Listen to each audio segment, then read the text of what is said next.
mga importante para sa Team Liquid eh. Nakita natin yung Sanji na walang item. Medyo mahirap talaga. Hindi gumagana yung playstyle ni Sanji kapag hindi siya lamang.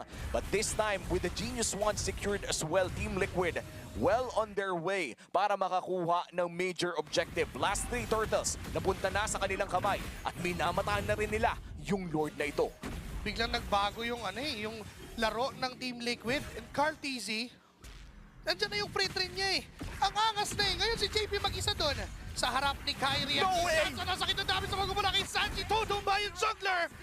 At mabubuhay naman yung isa. Kaso nga lang nandyan si Ludwig para for counter-engage. Pero not enough yon. Wala na siyang inabutan.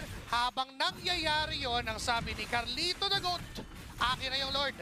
And imaginein mo, pre-flinikeran niya para sure na wala na talagang takas. And that is the Lord secured para sa Team Liquid dahil wala na ring retribution ang side ng Onyx Indonesia. At kailangan na nila mag-back sa ngayon. Dinelay pa ni Carlito ng 1 segundo para yung Lord. Ay hindi, pinapunta na at bumibilis na naman yung mga tagpo ng laban. Kapag nakakita si JP ng isang target, taunt, tapos pwede airstrike mula kay Sanji. Kaso ngayon wala pa nga si JP, nagpipwede airstrike na si Sanji. Alam niya na kailangan umalis ng mga members ng Onyx Indonesia. Sanford sa likod. Tumitingin ng magandang setup.